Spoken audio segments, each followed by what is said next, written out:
Assalamualaikum warahmatullahi wabarakatuh. Waalaikumsalam warahmatullahi wabarakatuh. Alhamdulillah wassalatu wassalamu ala sayyidina Rasulillah sayyidina wa maulana Muhammad ibn Abdullah wa ala alihi wa sahbihi wa mawala. La haula wa la quwwata illa billah, amma ba'd. Bapak-bapak, ibu-ibu, saudara-saudara kaum muslimin rahimakumullah. Sudah menjadi keyakinan dalam kehidupan kita bahwa segala yang ada permulaannya tentu akan ada penghabisannya. Setiap yang punya awal mesti akan punya akhir. Tidak ada keabadian dalam kehidupan dunia ini. Semuanya datang dan pergi silih berganti, berubah oleh pergeseran masa dan pertukaran waktu. Demikianlah kalau kita mau merenungi kehidupan dari alam di sekitar kita. Sejak dari kehidupan tumbuh-tumbuhan, binatang, sampai kepada kehidupan kita, makhluk bernama manusia. Lihatlah kita manusia misalnya. Dimulai sejak kita terlahir ke alam ini, keluar dari alam rahim ibu, menjadi bayi yang merah tidak berdaya, untuk kemudian berangsur meningkat menjadi anak-anak. Dari kehidupan anak-anak berubah lagi kita menjadi remaja dengan segala keceriaan dan kelincahannya, dan dari masa remaja naik lagi kita memasuki usia dewasa, untuk kemudian berangsur memasuki hari tua. Lalu setelah kita memasuki hari tua, sehari, seminggu, sebulan, setahun, sampailah kita kepada batas waktu yang telah ditentukan oleh Allah, yang dinamakan ajal, dan bertemulah kita dengan yang disebut maut. Ini merupakan kepastian dalam kehidupan.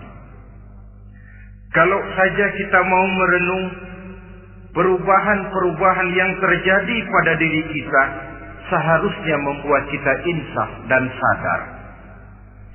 Dikala remaja kita begitu lincah, punya rambut yang hitam ikal berderai, punya lesung di pipi, punya senyum yang indah menawan setiap orang yang melihat, punya kulit yang kencang dan bersih. Manakala kita memasuki hari tua, perubahan frontal pun terjadi. Kulit mulai jadi keriput, rambut yang tadinya hitam ikal berderai mulai memutih, nikmat berkurang, gigi yang tadinya utuh dan sanggup mengunyah apa saja, satu demi satu permisi meninggalkan kita. Sangat boleh jadi, dikala remaja kita senyum semua orang terpikat. Dikala hari tua dengan kulit yang keriput dan gigi yang tidak ada lagi, manakala kita senyum, mungkin orang bakal lari dari sekitar kita. Kemana keindahan yang tadinya begitu menawan? Kemana senyum lesung pipit yang tadinya menarik perhatian orang? Pergi meninggalkan kita, berubah oleh pergeseran masa dan pertukaran waktu. Nah, bila maut datang menjemput kita, selesailah kehidupan sampai di situ? Ternyata belum. Kalau lahir merupakan perpindahan hidup dari alam rahim ke alam dunia, maka mati hakikatnya merupakan perpindahan hidup dari alam dunia ini ke alam kehidupan yang berikutnya yang dinamakan dengan alam barzakh. Andai kata hidup cuma sekali, secara moral kita sanggup berkata, alangkah tidak adilnya Tuhan. Kenapa? Dalam kehidupan ini kan aneka ragam terjadi. Ada orang yang zalim, ada orang yang dizolimi. Ada orang yang membunuh, ada orang yang terbunuh. Ada orang yang kaya, ada orang yang miskin. Ada orang yang jujur, ada orang yang menghalalkan segala cara. Sehingga banyak ketidakadilan yang terlepas daripada pengadilan dunia. Lalu orang pun bilang, di dunia ini katanya banyak pengadilan tapi sulit keadilan. Di dunia ini mudah mencari pengadilan tapi sulit untuk mencari ketidakadilan. Andai kata hidup cuma sekali, tidak akan ada hidup sesudah hidup yang sekarang ini. Bagaimanakah nasib mereka yang lepas dari pengadilan dunia ini? Alangkah tidak adilnya Allah, andai kata tidak ada kehidupan sesudah hidup yang sekarang. Tentulah akan terjadi di mana orang menghalalkan segala macam cara untuk mencapai tujuan. Yang penting kan saya kaya, yang penting kan saya punya jabatan dan kedudukan tinggi. Kalau perlu jilat atas, jilat atas. Kalau perlu sikut kiri kanan, sikut kiri kanan. Kalau perlu injak bawah, injak yang bawah. Ini prinsip daripada orang-orang komunis. Dan pantas karena mereka tidak percaya kepada kiamat. Pantas karena mereka tidak percaya akan adanya kehidupan sesudah hidup yang sekarang ini. Maka saya menghimbau kepada seluruhnya, kita sudah kadung menyepakati negara ini berdasarkan Pancasila. Kita sudah kadung konsensus bahwa PKI dengan seluruh ajarannya tidak punya hak hidup di bumi Pancasila yang kita cintai ini. Maka salah satu ajaran PKI tujuan menghalalkan cara. Kita orang Indonesia yang berbudi pekerti luhur, yang punya nilai budaya tinggi, janganlah sampai mencaci PKI, membubarkan PKI, mengutukkan PKI, tapi dalam kehidupan sehari-hari prakteknya prinsip komunis kita pakai. Apa itu? Tujuan menghalalkan cara. Asal sudah tujuan tercapai, cara apapun saja halal. Itu pandangan hidup orang yang tidak percaya kepada adanya hari akhirat. Sebagai muslim yang yakin akhirat ada, kiamat pasti akan datang. Hidup tidak cuma sekali. Maka kalau kita zalim, kalau kita berbuat aniaya, kalau kita melakukan korupsi, kalau kita merugikan orang lain, boleh jadi kita terlepas daripada pengadilan dunia. Tapi ingatlah, kita tidak akan pernah lepas dari pengadilan Allah. Pengadilan Qadhi Rabbul Jalil, di mana kita akan diadili dengan seadil-adilnya. Dan tidak satu perbuatan yang bersifat salah, yang bagaimanapun kecilnya, yang akan lepas dari pengadilan di akhirat itu nanti. Pantas saja kalau satu hari malaikat Jibril datang menasihati Rasulullah sallallahu alaihi wasallam. Yang artinya juga menasihati kita semua. Apa kata malaikat Jibril kepada baginda Nabi? Ya Muhammad, ish ma syi'ta wa innaka mayyitun. Hai Muhammad, hiduplah semau kamu, tapi jangan lupa kamu pasti akan mati. Kalau memang dilarang tidak terlarang, dicegah tidak tercegah, kamu mau melaksanakan hidup menurut maumu sendiri, persilahkan, hiduplah menurut mau dan gayamu. Tapi jangan lupa, fa innaka mayyitun, satu saat kau pasti bakal mati. Dan mati itu bukan akhir dari segalanya. Dia babak baru bagi kehidupan selanjutnya. Silakan hidup menurut maumu, tapi jangan lupa kau pasti akan mati. Wa'mal ma syi'ta fa innaka majziyun bih. Kerjakan apa saja yang kamu mau. Kalau kau mau menghalalkan segala macam cara, persilahkan halalkan segala macam cara. Tapi jangan lupa kau akan mendapat balasan dari seluruh amal perbuatanmu. Wa ahbib ma syi'ta fa innaka mufariquhu. Dan cintailah apa saja yang mau kau cintai. Kau cintai anak istrimu, silahkan. Kau cintai harta bendamu, tafadhal. Kau cintai tanah airmu, kau cintai pangkat dan jabatanmu, persilahkan. Tapi jangan lupa, fa innaka mufariquhu. Kau pasti akan berpisah dan akan meninggalkan segala yang kau cintai itu.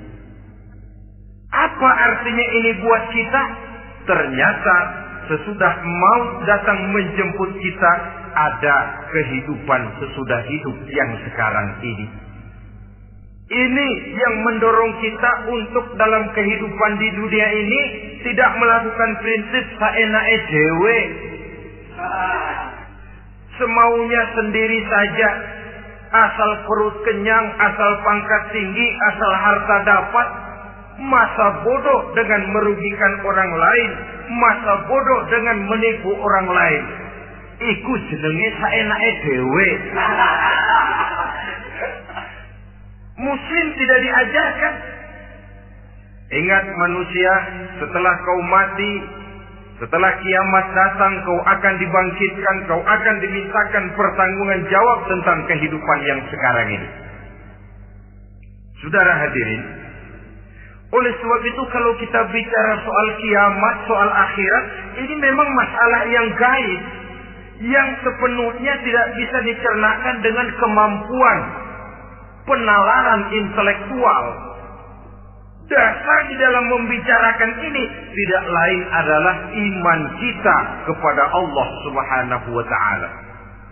Bukan cuma zaman sekarang, dari zamannya Nabi.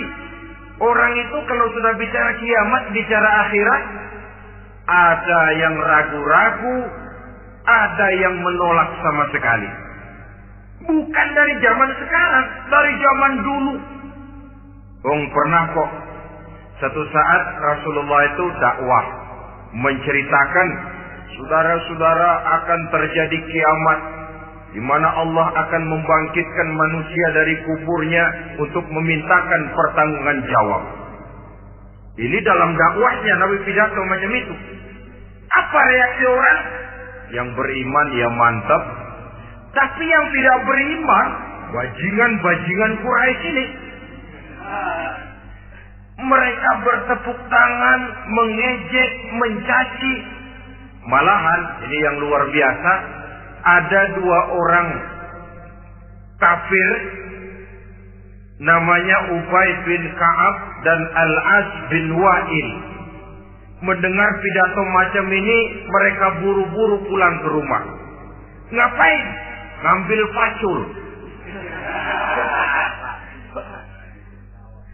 Lalu berangkat nyari kuburan tua. Dia gali itu kuburan. Tulang-tulangnya diangkut, dibawa ke depan Nabi. Ya Muhammad, tulang-tulang yang udah hancur begini, siapa yang bisa ngidupin lagi? Yang macam-macam aja kamu Muhammad. Enggak rasional, enggak masuk akal. Allah menjawab.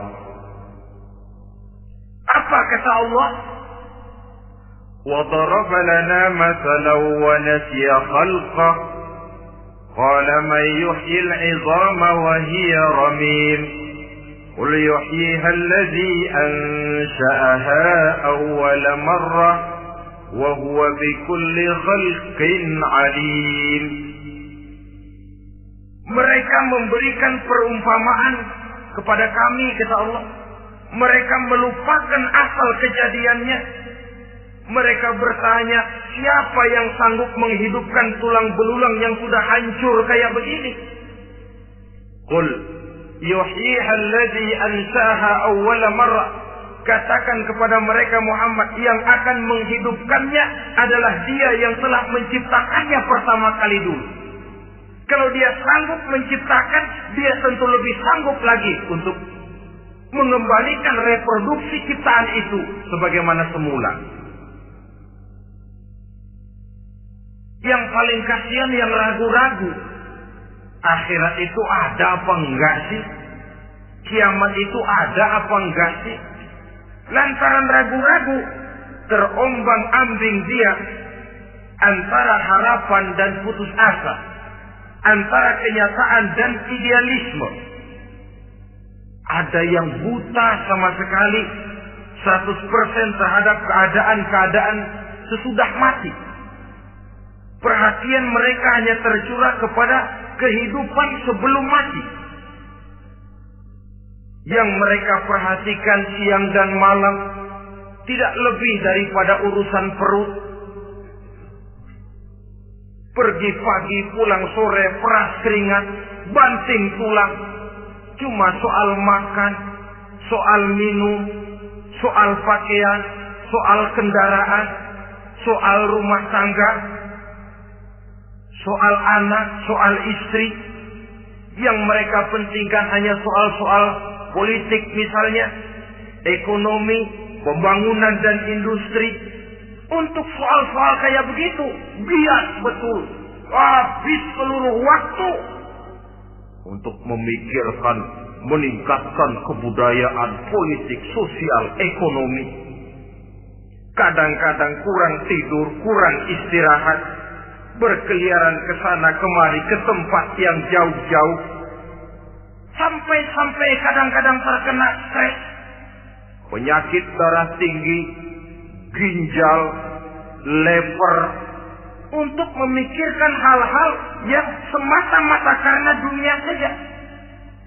Lantas boleh jadi mereka mendapatkan kekayaan yang berlimpah ruah, mendapatkan kedudukan yang tinggi, nama yang semerbak, dikenal orang di barat dan di timur, di utara dan di selatan. Tetapi alangkah kecewanya mereka jikalau datang ajal menjemput nyawa, mati mereka, meninggalkan harta yang banyak, nama yang masyhur. Mereka disebut dengan jasa-jasanya. Radio memberitakan, TV menyiarkan, koran-koran memuat. Bahkan nama mereka kadang-kadang dikenang 2-3 tahun setelah wafatnya. Tetapi dalam pada itu, roh mereka merintih, mengeluh, menderita, karena dilemparkan oleh Allah ke tempat-tempat yang kotor. Penyesalan yang sudah tidak akan ada gunanya lagi.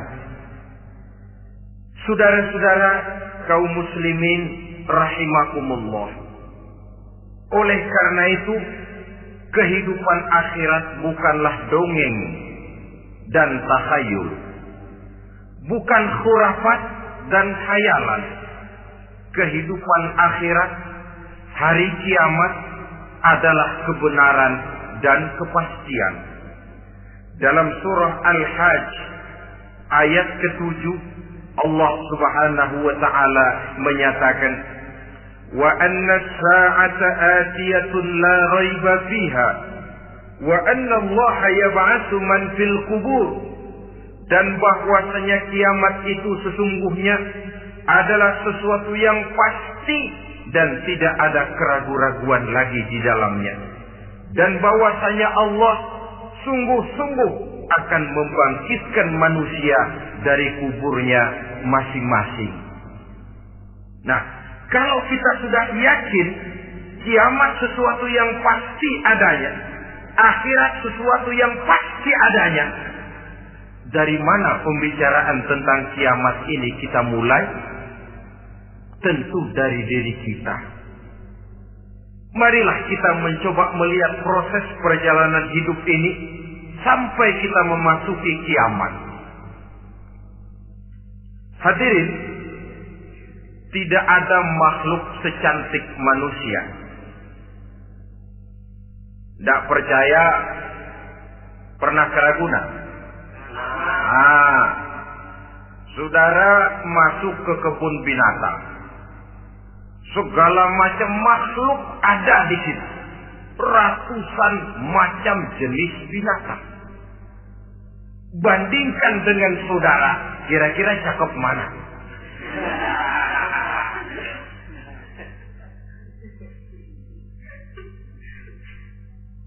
Dari seluruh makhluk yang diciptakan Allah itu, manusia fi ahsani taqwim, dalam bentuk yang paling sempurna, sejak susunan biologis sampai kemampuan berpikir. Biologis kita ya Allah, diciptakan kita begini rupa. Diberikan 2 kaki untuk berjalan, 2 tangan untuk bekerja.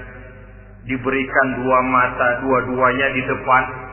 Pernah saudara mikir kalau mata kita yang satu di depan, yang satu di belakang? Rasanya nggak laku kacamata.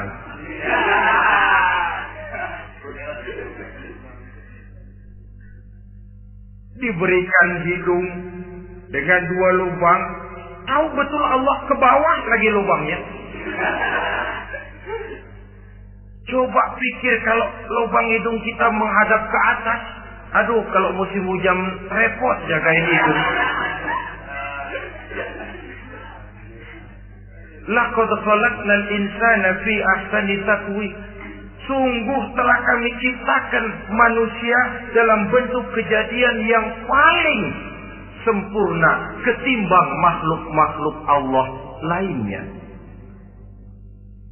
Nah, kesempurnaan manusia ini oleh karena hidupnya terdiri dari 2 unsur pokok.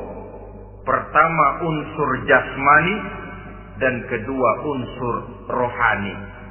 Jasad dan roh. Jasad yang terlihat sekarang ini, potongan saudara yang ngejedok di depan saya ini jasad saudara. Ini yang berasal dari saripati makanan yang dimakan oleh bapak ibu kita. Lalu hasil kerjasama yang baik antara ibu dengan bapak, terwujudlah kita. Kalimat langsungnya jasad ini berasal dari tanah yang tadi berubah dari bayi, remaja, dewasa, meningkat hari tua. Yang berubah itu jasmani kita. Kenapa? Karena jasmani itu materi, benda, daya tahannya terbatas. Dia berubah oleh pergeseran masa dan pertukaran waktu. Apa ada orang makin tua makin cakep? Jasmani oleh karena dia materi, dia berubah oleh pergeseran masa dan pertukaran waktu. Nah, yang menyebabkan jasmani itu bergerak karena ada roh di dalamnya. Ini yang menyebabkan kehidupan. Ini yang menjadi sumber kehidupan, pusat kesadaran dan pengertian dalam kehidupan manusia. Tanpa roh dalam diri kita, maka jasad kita pernah lihat orang mati. Itu kalau orang mati, coba perhatikan. Apanya yang kurang? Kupingnya masih ada, tapi sudah tidak sanggup mendengar. Matanya masih lengkap, tapi tidak mampu melihat. Jangankan melihat, terbuka saja tidak. Mulutnya masih ada, tapi sudah tidak bicara lagi. Telinganya cukup, tapi sudah tidak sanggup mendengar. Kakinya lengkap, tapi tidak mampu lagi berjalan. Apa penyebabnya itu? Ternyata jasmani kita, jasad ini, manakala sudah ditinggalkan oleh roh, dia tidak akan bisa berdaya apa-apa. Tidak mampu berjalan, tidak pula berbuat, tidak pula bekerja apapun saja. Saudara-saudara, dua-duanya punya kebutuhan. Jasmani ada kebutuhannya, rohani pun ada kebutuhannya. Jasmani yang jelas perlu makan, perlu minum, perlu tidur, perlu pakaian, dan sebagainya. Nah, apabila saat berpisah datang, ajal sampai, berpisahlah roh dan jasad. Dan itulah yang dinamakan dengan maut.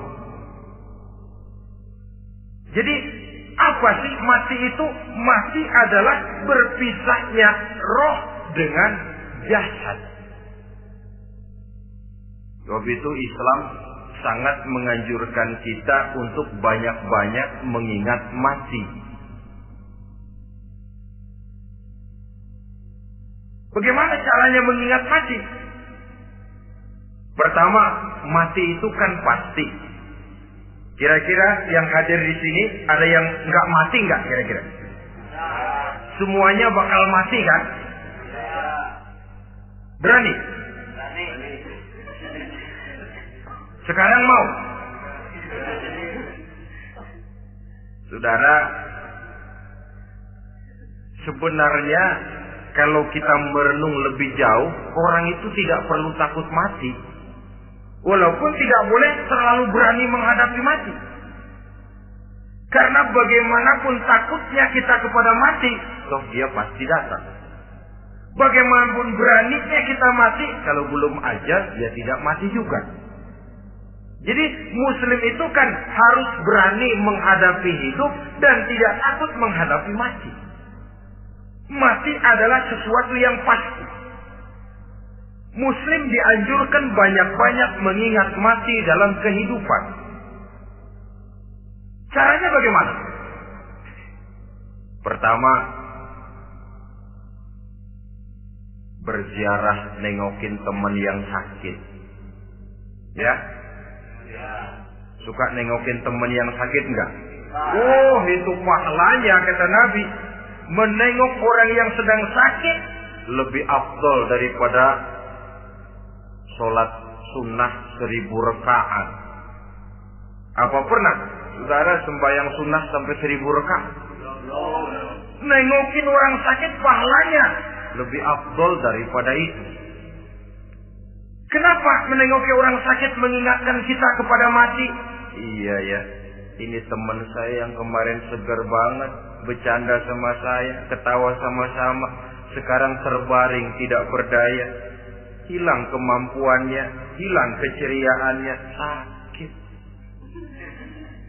Iya kalau sembuh, kalau ajal, iya sekarang giliran dia, kalau jatuh ke saya. Lalu menghibur teman dengan kata-kata yang enak, yang akan mendatangkan sugesti supaya dia cepat sembuh. Jangan nengokin orang sakit, jujur. Sakit apa lu? Perut. Emang temen gua kemarin sakit begini mati. Wah, itu orang bisa jadi shock lantaran etika kita tidak akan sampai ke sana. Menjenguk orang sakit akan mengingatkan kita kepada mati. Apalagi ziarah kubur. Ada yang orang tuanya sudah meninggal? Nah, kalau ada, ya tidak bisa tiap hari, sekurang-kurangnya seminggu sekali. Jumat pagi misalnya, ziarah kita ke kubur. Sehingga kalau kita masuk kubur kan ada etikanya. Assalamualaikum ya ahlal kubur wa inna insyaallahu bikum lahiqun. Hai penduduk kubur, keselamatan bagi kamu dan kami yang masih hidup sekarang ini insya Allah pasti bakal nyusul kamu.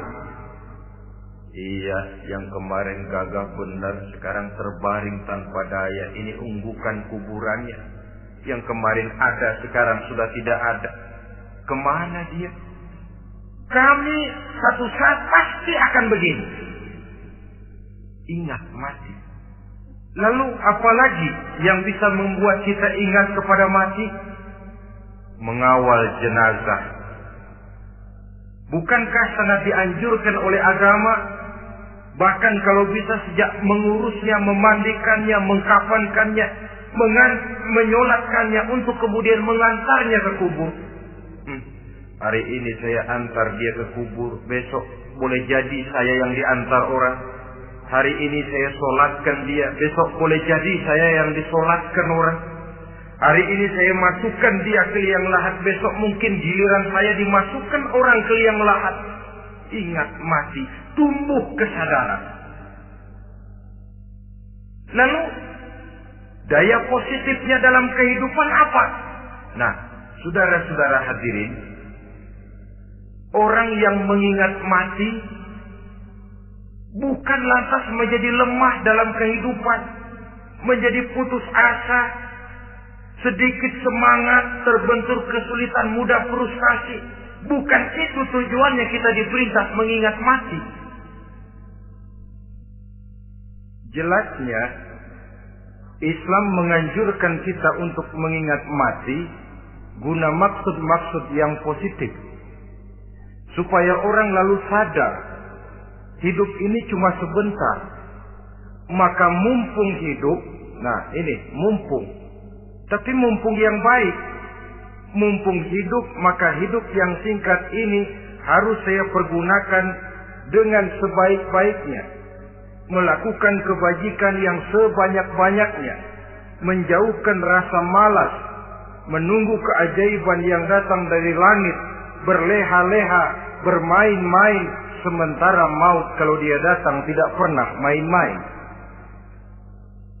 Pantas kalau seorang penyair bernama Syauqi memesankan, tazawwad bitaqwa fa innaka la tadri idza hanna al-lailu hal ta'ishu ila al-fajr, kam min sahihin mata min ghairi illatin wa kam min 'alilin 'asha hina min ad-dahri. Persiapkan dirimu dengan takwa, sebab kamu tidak tahu apabila malam datang kamu masih bisa hidup apa enggak besok pagi. Apa ada jaminan saudara yang kumpul di depan saya malam ini besok masih bisa hidup? Tidak. Ada jaminan? Tidak ada sama sekali. Kam min sahihin mata min ghairi illatin. Berapa banyak orang sehat mati enggak pakai sakit lagi. Sebabnya kadang-kadang ringan saja. Ada yang cuma jatuh di kamar mandi, mati. Ada yang cuma ketiban pensil. Iya, kalau ketiban pensil 3 peti masa nggak mati. Ta'addadatil asbab wal maut wahid. Sebabnya boleh jadi macam-macam, tapi mati satu juga, yaitu mati. Dia seperti kelapa yang terlalu tua jatuh ke bawah, yang kembang baru keluar pun jatuh ke bawah. Itulah mati. Dia datang menjemput yang bayi, dia datang mengambil yang anak-anak, dia datang juga kepada yang remaja, kepada yang dewasa, kepada yang tua sekalipun. Jangan yang remaja lalu berpikir, gua rasanya masih jauh banget mau mati. Ini sesuatu yang pasti yang kita tidak pernah diberitahu kapannya. Kalau dikasih tahu kapannya kan kita bisa, umpama malaikat maut datang ke rumah saya, saudara Zainuddin kau mati 80 tahun lagi. Wah, saya kan berhitung, masih lama, poya-poya aja dulu Tapi ini tidak pernah diberitahu kepada kita. Lantaran tidak diberitahu itulah kita perlu bersiap-siap dengan selalu mengingat-ingat mati yang mendorong kita untuk berbuat positif. Satu contoh peringatan mati yang mendatangkan positif pada peristiwa ketika turun perintah hijrah. Ketika di Mekah sudah terpepet turun perintah hijrah. Ini sahabat yang berangkat hijrah, jangan dikira semua bulat hati. Ada yang mikir, kalau saya hijrah berangkat dari Mekah ke Madinah, nanti di tengah jalan dicegat oleh kafir Quraisy lalu dibunuh, mati saya. Takut mati. Allah peringatkan, kullu nafsin za'iqatul maut. Kamu disuruh hijrah saja takut mati, padahal kamu tahu semua yang hidup bakalan mati. Diam saja di Mekah mati, hijrah ke Madinah pun akan mati. Mendengar ayat ini, Sayyidina Umar bin Khattab seperti dibakar semangatnya. Kalau sebagian sahabat hijrah sembunyi-sembunyi, beliau mau hijrah itu malah bajingan Quraisy dikumpulkan dekat Ka'bah. Pidato, ya ma'syara Quraisy, dedengkot Quraisy, dengerin. Besok pagi yang namanya Umar bin Khattab mau hijrah dari Mekah ke Madinah. Siapa yang kepengen kepalanya berpisah dengan badannya, persilahkan cegat Umar di jalanan. Besok dengan tenang dia berangkat hijrah, gak ada yang berani nyegat. Tuh Quraisy juga barangkali mikir, gua ngapain nyegat penyakit. Begitu ingat mati, timbul semangat juang, timbul semangat berbuat. Ini ingat mati yang positif, bukan yang melemahkan semangat. Dah jangan kerja rajin-rajin dah, lu bakalan mati. Ini ingat mati yang salah pasang. Ingat mati seharusnya mendorong manusia untuk berbuat lebih tekun. Allah memberikan peringatan, Qul innal mauta allazi tafiruna minhu fa innahu mulaqikum. Katakan, maut yang kamu akan melarikan diri daripadanya, yang kamu takuti benar dia pasti akan datang menjemput kamu. Saudara-saudara hadirin yang saya hormati, datangnya memang tidak kita harapkan yang namanya maut. Tapi sekali dia datang, tidak ada pintu tempat kita lari. Dia memang tidak pernah kita undang. Tapi sekali dia datang, mengetok pintu, kekuatan apa yang bisa menolak? Dia sebuah tanda seru dalam kehidupan. Apa yang menyebabkan orang takut mati? Pertama barangkali karena dia tidak tahu bagaimana kehidupan sesudah mati. Alam kubur gelap, alam akhirat gelap. Sehingga dia bingung, lantaran bingung lalu jadi takut. Yang kedua boleh jadi oleh bayangan-bayangan dosa yang pernah dia kerjakan di dunia ini. Kerjanya cuma menumpuk dosa. Dia gembira, bahagia, tertawa di atas tumpukan dosanya. Merasa segan berpisah dengan seluruh kehidupan ini. Sehingga boleh jadi maut adalah sesuatu yang ditakutkannya benar dalam kehidupan. Tapi bagaimanapun takutnya, tidak ada tempat lari dari dia. Dalam ayat lain Allah jelaskan, Aynama takunu yudrikumul mautu walau kuntum fi burujim musayyada. Di mana saja kamu berada, dalam benteng yang paling tangguh sekalipun, maut pasti akan datang menjemput kamu. Nah, bagaimana caranya maut datang menjemput kita? Bila datang dia, sang malaikat pencabut nyawa, malaikat Israel namanya, hendak mengambil ruh kita. Dalam suasana macam begitu, di akhir kehidupan dunia, dalam berhadapan dengan sakaratul maut, terbagilah manusia dalam dua bagian besar. Pertama, yang menghadapi sakaratul maut itu dengan husnul khatimah, baik di akhirnya, sehingga pada saat ruhnya berpisah dengan jasadnya, kelihatan dia seperti senyum, mukanya cerah, Bahkan sebelum itu boleh jadi dia sempat meninggalkan pesan-pesan yang baik.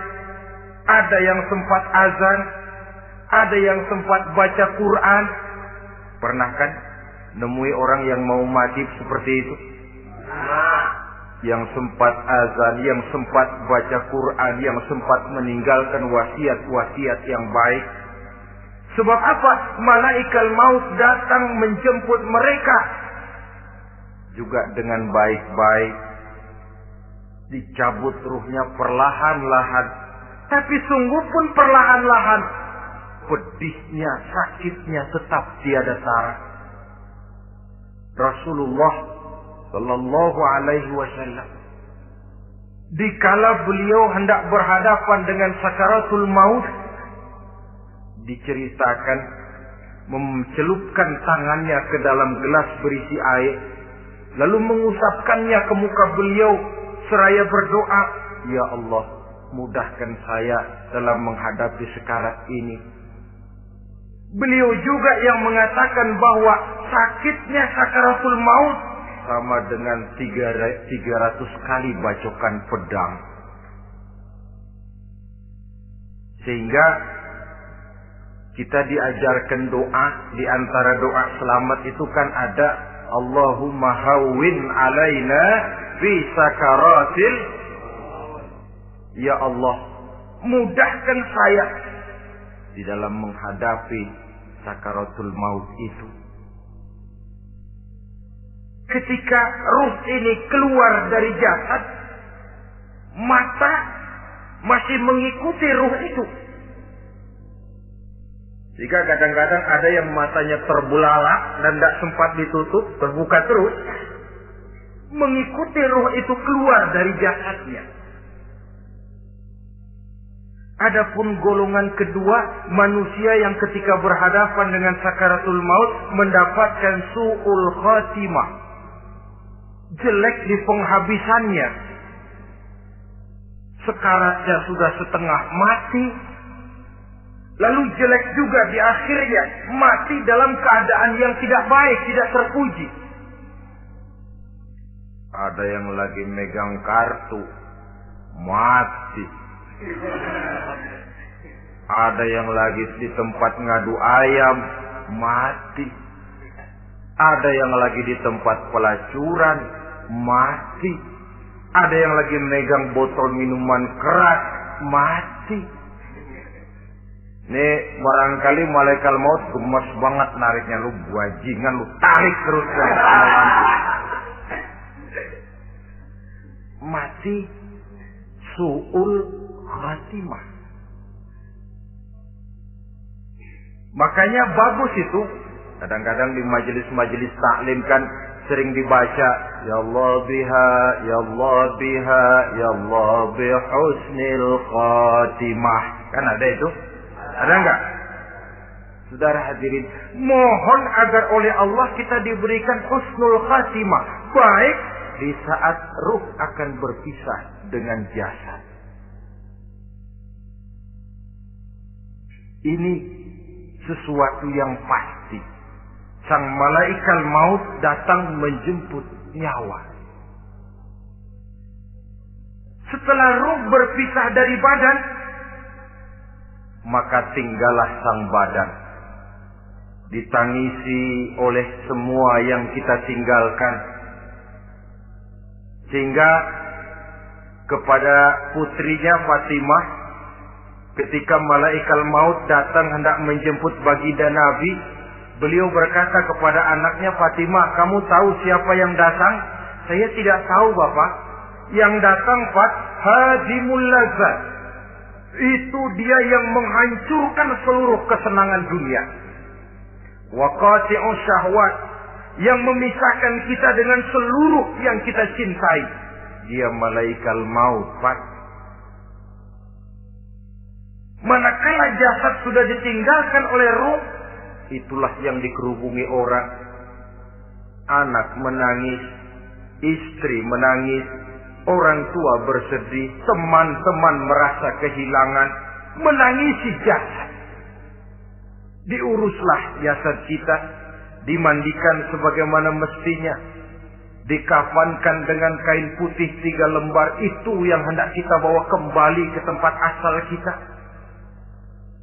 Pakaian sutra, jas yang mereknya Switzerland wool, kain yang Samarinda, sepatu yang Belly atau Beltoni, jam tangan yang Rolex, kendaraan yang serba mewah, tidak ada yang menyertai kita. Kain putih 3 lembar itu saja lagi. Demi setelah dikafankan, dibujurkan kita menghadap ke arah kiblat, orang banyak pun datang menyolatkan kita dengan 4 takbir, diiringi dengan doa. Lalu upacara pelepasan, berangkat kita meninggalkan anak, istri, suami, kampung halaman, tanah air, bahkan alam dunia ini. Selamat tinggal alam dan seluruh isinya. Tinggallah yang tinggal. Saya akan kembali ke tempat asal dari mana saya datang, untuk kembali mempertanggungjawabkan seluruh perbuatan saya dalam kehidupan ini. Manakala upacara pelepasan selesailah sudah, dimasukkan kita ke keranda jenazah, digotong orang, bismillah wa ala millati rasulillah, dibawa ke tempat peristirahatan terakhir katanya. Padahal dulu kalau mau kita istirahat, ke villa lah kita, ke Bali lah kita, ke Hong Kong lah kita, ke tempat-tempat tamasya yang indah. Oh, rupanya akan sampai juga perjalanan menuju tempat peristirahatan terakhir, yang luasnya tidak akan lebih dari 2 kali 1 meter. Diusung orang kita, diantarkan orang banyak. Manakala sampai ke atas liang lahat, pengusung jenazah dibuka, diturunkan kita ke liang lahat, dibaringkan.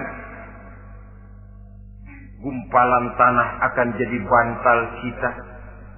Muka dibuka, dihadapkan ke arah kiblat. Setelah itu ditutup liang lahat kita dengan kayu. Masih belum kurang, diuruk dengan tanah. Yang menguruk orang-orang yang tadinya mencintai kita, menyayangi kita. Tapi ketika jasad sudah ditinggalkan ruh, habis rupanya cintanya. Coba jasad kalau sudah ditinggalkan ruh, 3 hari aja di rumah serem. Ya mayit, siapa yang betah nemenin mayit?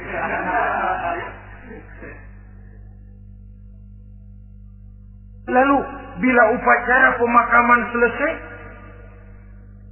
maka berusahalah semuanya. Para pengantar akan kembali ke rumahnya masing-masing.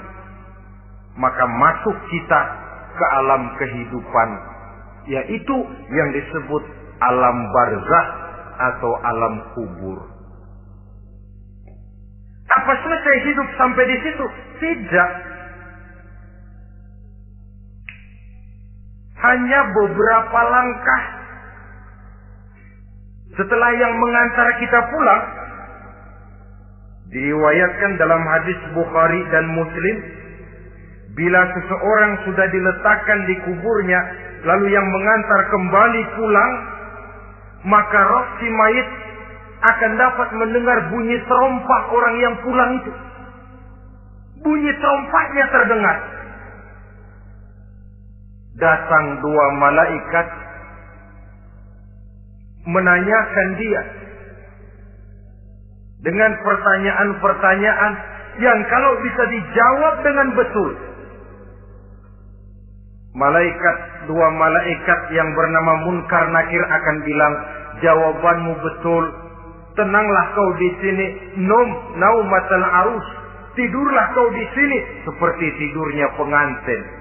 Orang yang baik-baik di alam kuburnya akan mendapat nikmat kubur. Sehingga masa penantian yang lama, jangan lupa, kita masuk ke kubur itu kan menunggu sampai datangnya hari kiamat. Jadi kalau kiamat umpama masih 1000 tahun lagi, ya 1000 tahun kita menunggu. Orang yang baik-baik penantian di alam kubur, kata malaikat, naumatal arus, tidurlah kamu seperti tidurnya pengantin. Bagaimana sih tidurnya pengantin? Enggak berasa.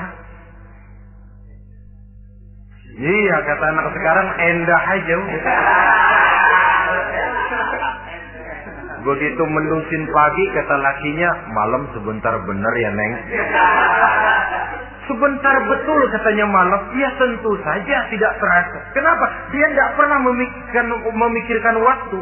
Terbawa oleh kenikmatan dan kelezatan yang dirasakannya dalam kehidupan. Tapi orang kafir, orang yang dosanya bertumpuk, tidak sanggup menjawab pertanyaan dua orang malaikat, maka dia akan mendapat azab di alam kuburnya terus menerus siang dan malam sampai datangnya hari kiamat. Ibarat maling ayam ketangkep, belum masuk pengadilan udah dikebukin duluan. Kan begitu kan? Ada maling ayam nggak di sini? Nah, itu yang nyaut tadi pengalaman itu. Di sidang belum divonis, belum digebukin babak belur. Saudara hadirin, maka alam kubur bisa merupakan raudhatun min riyadil jannah. Taman di antara taman-taman surga pun juga bisa merupakan hufratun min hufarin niran, menjadi liang daripada neraka. Ada lagi riwayat yang dari Imam Muslim yang diperoleh dari Zaid bin Sabit. Zaid bin Sabit cerita, satu hari kami bersama Rasulullah sallallahu alaihi wasallam berada dalam kebun kepunyaan Bani Najjar. Rasulullah sedang duduk di atas keledai. Tiba-tiba entah bagaimana itu keledai terkejut, kaget, berontak, hampir Rasulullah jatuh. Rasulullah kemudian bertanya, rupanya di kebun itu ada kuburan tua, 5 atau 4 kuburan. Rasulullah lalu bertanya, saudara-saudara ada yang tahu nggak ini kuburan siapa? Nggak ada ya Rasulullah. Memang kenapa? Ini penghuni kuburnya lagi disiksa oleh Allah. Andai kata boleh saya mohon kepada Allah supaya kamu dengar seperti yang saya dengar, andai kata saja kamu kuat mendengarnya, saya pasti akan berdoa. Tapi sayang, saya yakin kamu pasti tidak akan kuat mendengar mereka mendapat azab di kuburnya. Hadis sahih riwayat Imam Muslim dari Zaid bin Sabit. Kehidupan di alam barzakh. Pak, iya kalau yang matinya dikuburin. Lah kalau yang matinya diceburin ke laut, dibakar, di medan perang hilang gak ketahuan kemana jenazahnya. Saudara, hilang kek, dikubur kek, di dalam lautan direndam kek, itu kan cuma logika kita. Menurut Allah tidak ada perbedaan orang mati dikubur di dasar lautan atau dibakar sampai jadi abu atau gugur di medan perang tidak ketemu jenazahnya. Entah mereka tetap masuk ke alam barzakh namanya. Jasad boleh hancur, tapi roh sebagai sumber kehidupan, pusat kesadaran dan pengertian, dia tetap ada, mengalami kebahagiaan dan kegembiraan atau mengalami kepedihan dan penderitaan, bergantung kepada amalan yang kita lakukan dalam kehidupan di dunia ini. Maka dalam Yasin tadi kan jelas, qul yuhyiha allazi ansha'aha awwala marrah, yang menghidupkan mereka yang dikubur di dasar lautan, mereka yang dibakar sampai jadi abu, yang akan menghidupkan ialah Allah yang menciptakan mereka dulu pertama kalinya. Jadi kalau sudah ada aslinya, ya tentu tidak perlu contoh lagi, akan sangat mudah membuatnya. Orang tua kita, keluarga kita yang sudah berpulang, mereka di alam barzah sekarang ini. Bisa mendapat nikmat kubur, bisa mendapat azab kubur. Bergantung amalan mereka dalam kehidupan di dunia ini. Dalam Musnad Imam Ahmad dan Sahih Abi Hatim malah ada tambahan riwayat. Orang yang banyak kebajikannya di dunia, amalannya akan datang menemani dia. Sholatnya dekat kepalanya, puasa sebelah kanan, zakat sebelah kiri. Menghibur dia. Malahan dikatakan berbentuk orang yang cantik menemani dia di alam kuburnya. Aneh dia tanya, man anta lam ara fid dunya ajmal minka. Siapa kamu? Di dunia ini belum pernah saya melihat orang secantik kamu. Dia jawab, ana amaluka sholeh. Saya adalah amalmu yang soleh yang kau kerjakan waktu di dunia. Saya sekarang diperintahkan untuk menemani kamu di sini. Alhamdulillah. Sedangkan amalnya yang jahat akan datang dalam bentuk yang menyeramkan menemani dia di sana.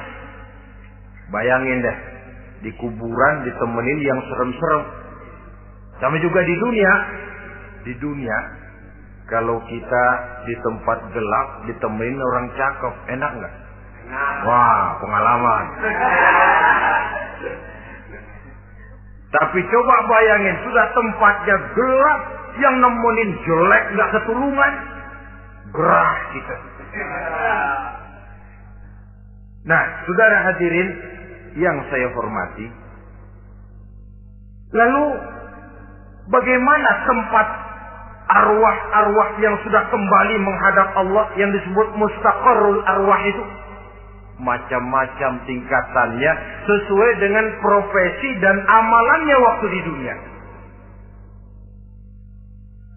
Ada roh-roh itu yang setelah pisah dengan jasad, artinya mati, ditempatkan di tempat yang disebut a'la iliyin, tempat yang tertinggi. Siapa ini? Arwahnya para nabi dan para rasul. Ini fi a'la iliyin, di tempat yang tertinggi. Arwahnya para nabi, arwahnya para rasul. Dan karena kita bukan nabi, bukan rasul, ya jangan mimpi dapat tempat fi a'la iliyin. Kecuali kalau Allah menghendaki, itu hak prerogatif Allah. Tapi kan tidak adil kalau Allah melakukan itu. Ini kelompok roh-roh yang masuk golongan fit. Wah, the first class. Para nabi, para rasul. Lalu ada pula roh-roh itu yang setelah pisah dengan jasadnya diumpamakan seperti burung-burung hijau yang berterbangan di perkebun-kebunan surga. Roh siapa mereka ini? Rohnya para syuhada, orang-orang yang mati syahid gugur membela agama. Nah, ini bedanya orang mati syahid dengan pahlawan, ya. Apa bedanya syuhada dengan pahlawan? Kalau syuhada, orang yang gugur membela agama, niatnya karena Allah, mati syahid. Kalau pahlawan, orang yang gugur membela negara, orang yang dianggap berjasa kepada pemerintah. Klimaksnya, kalau orang mati syahid, jelas surga. Tapi pahlawan, belum tentu surga. Kenapa? Bergantung kepada negara macam apa yang dibelanya dan pemerintah model mana yang dibelanya. Di negara-negara komunis misalnya, banyak nggak pahlawan? Dengan sekian tanda jasa yang mati di medan perang dan sebagainya. Kira-kira pahlawan komunis masuk surga nggak? Ya, kalau pahlawan komunis masuk surga, kita nggak kebagian kapling di surga barangkali. Inilah bedanya pahlawan dengan orang mati syahid. Kemudian ada pula roh itu yang tertahan di pintu surga. Tertahan di pintu surga. Ini seperti tadi, orang yang mati syahid, tapi masih ada kaitan di dunia. Rasulullah pernah ditanya orang, ya Rasul, kalau saya maju ke medan perang bela agama, mati syahid, apa saya masuk surga? Iya, masuk surga. Kecuali kata Nabi, kalau masih punya utang. Nah, tertahan di pintu surga. Ada pula roh itu yang tertahan di alam kuburnya. Ini umumnya seperti tadi itu. Ada mempunyai dosa, mempunyai kesalahan, sehingga merasakan azab kubur. Ada juga roh itu yang tertahan di permukaan bumi. Mereka yang dalam hidup selalu menumpuk dosa-dosa yang besar, meninggal sebelum keburu untuk bertaubat. Saudara hadirin yang saya hormati, inilah yang kita khawatirkan. Sebab jikalau pada saat roh sudah datang, jikalau saatnya roh datang berpisah dengan jasad, menemukan sakaratul maut, saat itu taubat sudah tidak akan ada gunanya lagi. Masuk ke alam kubur, mendapat azab kubur, sampai datangnya hari kiamat. Berapa lama di alam kubur ini? Menunggulah kita sampai datang saatnya kiamat. Nah, saudara-saudara, apa tanda-tanda hari kiamat? Kapan dia akan datang? Bagaimana hal ihwal manusia pada saat terjadi kiamat? Bagaimana alam ini? Bagaimana perhitungan di padang mahsyar? Insya Allah akan saya ungkapkan pada bagian kedua dari ceramah ini. Insya Allah kita akan lanjutkan pembicaraan ini sampai kepada terminal paling akhir, surga dan neraka. Inilah saja pertemuan kita pada kesempatan kali ini. Terima kasih banyak atas segala perhatian. Mohon maaf atas segala kekurangan. Wabillahi taufiq wal hidayah.